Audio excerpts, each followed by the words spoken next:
Welcome everybody, it's The Rotten Oddcast. I'm Famine. I'm Professor Whiteheat. For today's episode, we chose the comic book Punisher #1. Written by Benjamin Percy with art by Jose Luis Suarez Pinto.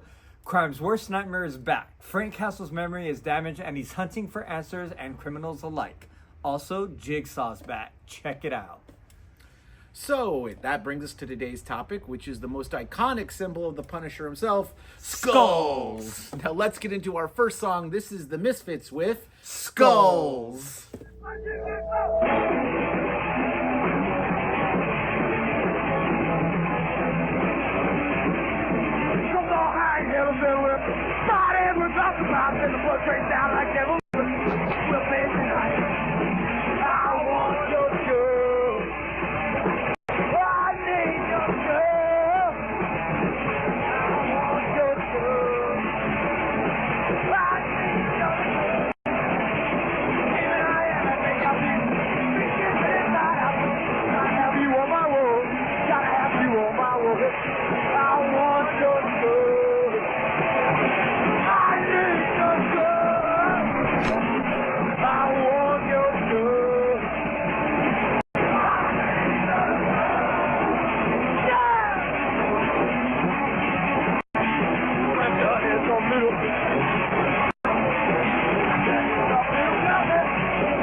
Let's start it off, as we always do, with movies that have the topic in the title. Like the cult classic, The Screaming Skull from 1958 is a black and white, low-budget horror movie featured on an episode of Mystery Science Theater 3000. Really good. The best thing about this movie is that it opens with a narrator promising a free burial for anyone who died while watching the movie. It's incredible. It also sparked two songs, one by Sonic Youth and the other by King Tuff, both of which were called The Screaming Skull. Are they about the movie? Maybe, maybe not. Who knows? Only King Tuff and the Sonic Youth know for sure. Exactly. The next we have The Four Skulls of Jonathan Drake from 1959. It's another low-budget horror movie about an anthropologist that is haunted by a curse from a witch doctor that leads to all of the men in his family getting decapitated or a shrunken head when they reach the age of 60. And after that is The Skull from 1965. It's a British horror film from Amicus starring Peter Cushing and Christopher Lee about an occult collector who buys the skull of the Marquis de Sade, unleashing a supernatural evil that torments him. There are some cool shots where you see through the eyes of the skull. It's awesome. Then there's The Rider of the Skulls from 1965. It's a Mexican horror western film about a masked hero who fights classic monsters such as a werewolf, a vampire, and the Headless Horseman. After that, there is Skullduggery from 1970. It's a sci-fi adventure film starring Burt Reynolds about an expedition in Papua New Guinea that discovers a tribe of ape-like humanoids called the Troppets. The Troppets. The House of Skull Mountain from 1974. It's about four estranged cousins who are summoned to a mansion for the reading of their recently deceased great-grandmother's will, only to be stalked and killed one by one by a mysterious robed figure, seemingly through voodoo magic. Dun, dun, dun. Night of the Skull from 1976 is a Spanish horror giallo-style film directed by Jess Franco, again about a relative gathering at a mansion for the reading of a will. I mean, that's just how you start a horror movie, I guess. Right. Stalked and murdered a skull-masked killer. Let's get into our second track. This is Black Cat 13 with The Girl with the Wired Skull.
All right, we got another Skullduggery from 1983. It's a Canadian horror comedy about a man cursed by a medieval sorcerer to go on a killing spree, which is triggered by playing a Dungeons and Dragons style role-playing game. Crazy. And then we have Skull, A Night of Terror from 1987. It's a direct-to-video about a gang of escaped convicts that take over a farmhouse and hold the woman living there hostage.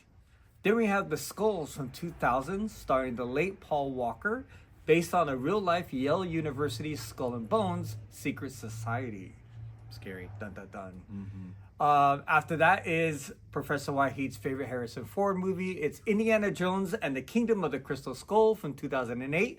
The fourth installment in the series, directed by Steven Spielberg, starring Harrison Ford, Shia LaBeouf, and Cate Blanchett, and my favorite of her roles, based on Star Wars' Governor Price, or was it the other way around? And last is Kong Skull Island, starring Captain Marvel, Nick Fury, Loki, Coach Harris, and Dr. Steve Brule. It's a reboot of the King Kong franchise and the second film in the MonsterVerse franchise. Coach Harris? Revenge of the Nerds. Oh, of course. Yes. Now, let's get into TV characters that have the topic in their name, like Skull from Mighty Morphin Power Rangers. The duo. The Bulk and Skull. Yep. Hilarious. Skull Gators, also from Power Rangers. Ninja Steel. There's Skull Mask from Gosei Sentai, which I'm assuming is the Power Rangers. Correct. Yeah. Kamen Rider Skull from Kamen Riders. There is Skull Knight from Berserk. There is Skull from One Piece. Skull Leader and Skull Squadron from Robotech. Love those. There is Castle Grayskull from He-Man and the Masters of the Universe. There's Dust Skull from Pokemon. There's Mr. Skullhead from Tiny Toon Adventures. Remember, she would take off the beret and it would turn into a cartoon. Yep.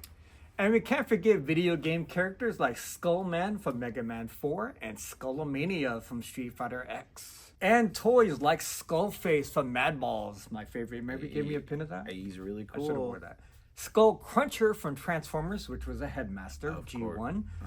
Skull Grin from Transformers, which is the Pretenders. And it was the ones that you would like take off and the robots And inside. he had like a skeleton face. Yeah. Skull Buster, aka Grim Viper, aka Range Viper from G.I. Joe. It's like They kept changing the name. yeah. And Castle Grayskull and Castle Grayskull Man from Monsters of the Universe. Masters of the Universe. The Castle Grayskull Man. Castle Grayskull Man. Amazing. Was from the adult collector line of Masters of the Universe classics, and it was literally like they just reimagined. What if Castle Grayskull was a person? Exactly. And so his like the skin texture was like the texture of the castle, It's and he had the amazing. face. It was really genius. Yeah. It's a really cool figure. I agree. Quite good. Now, let's get into our third song. This is Salem with Skull Crush.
Last but not least, comic books with a topic in their title, like Skull the Slayer and Red Skull from Marvel, The Whistling Skull and Skull and Bones from DC, Skull and Bones from Moonstone Comics, Skull and Bones from Dark Horse, A lot of Skull and Bones. Skull Digger and Skeleton Boy, and the Mighty Skull Boy Army, also from Dark Horse.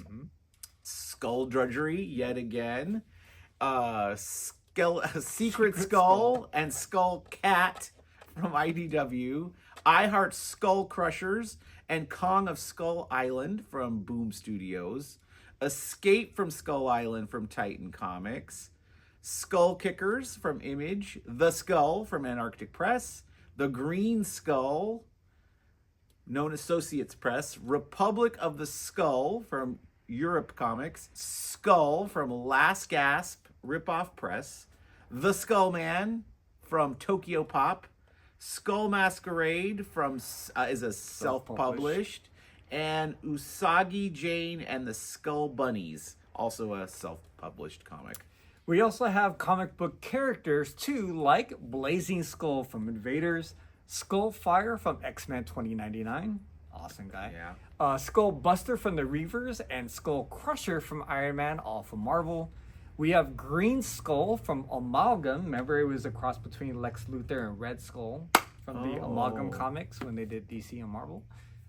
We have Atomic Skull from Superman, Skull from the Chase series, Skull Girl from Grayson, Smiling Skull from Judo Master, and Savage Skull from Batman, all from DC. Walter Skullman from God Hates Astronauts, Skull Cowboy from The Crow, and Skullface from Savage Dragon, all from Image. And we have the Skull Brothers from Gladstone School for World Conquerors. Now, for our last track, we chose Light Asylum with Skull Fucked. Don't forget to like, share, subscribe, and leave a comment if you missed your favorite skull-themed subject. But don't fret, we will be back with the part 2, getting more in-depth of skulls, skeletons, and even bones. Thanks to Phat Collectables for letting us film here. Thanks to Squelch, aka Explode, for drawing our logo. And thanks to you for watching. And thanks to everyone that came out to the Jeff with a G motherfucker event. We appreciate you, and Jeff would appreciate all the love too. Peace.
let. Never mind. It's okay. It was too many cars anyways. Yeah, perfect.